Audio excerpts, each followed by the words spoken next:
The CDC Midge Emerger is a dry fly pattern I learned about after seeing a picture of one from the Big Y Fly Company. I was intrigued by the burnt orange Antron Shuck as I was learning more about midge dry flies.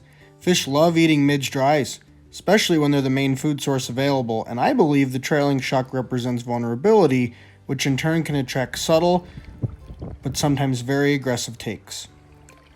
I tie small midge dries on emerger hooks such as a TMC 2487 because I get more hookups on a wider gap hook, even on the subtlest of takes. I like to use Veevus 60-knot thread in black when tying smaller flies. This thread is very thin and very strong. Start with a size 22 TMC 2487 and wrap your thread back just beyond the hook point. Remove the tag end.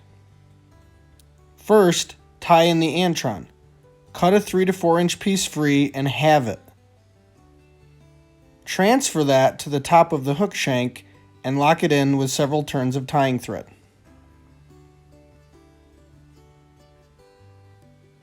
Cut off the excess in the front and use it for the next one. Now, tie in the wing. I like to use a white CDC puff because it's easier to see on the water.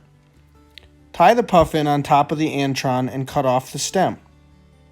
Then wrap your thread to the front of the hook, covering the exposed Antron and CDC. Then wrap back to where you started. Now it's hackle time. Grizzly hackle is used for the legs of the fly and will also give your midge more buoyancy. Pull an appropriately sized feather, in this case size 22, from the neck. If you're new to tying smaller flies, I would recommend picking up a hackle gauge so you know you've selected the correct feather for your hook size. Pull off the fibers from both sides of the feather to expose them.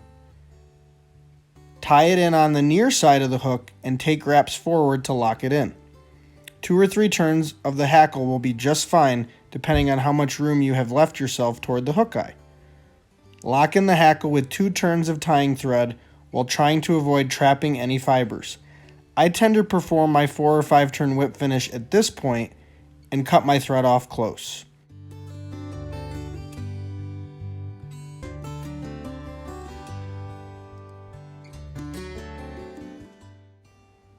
Once completed, you can sneak in there with your tying scissors and cut off the hackle.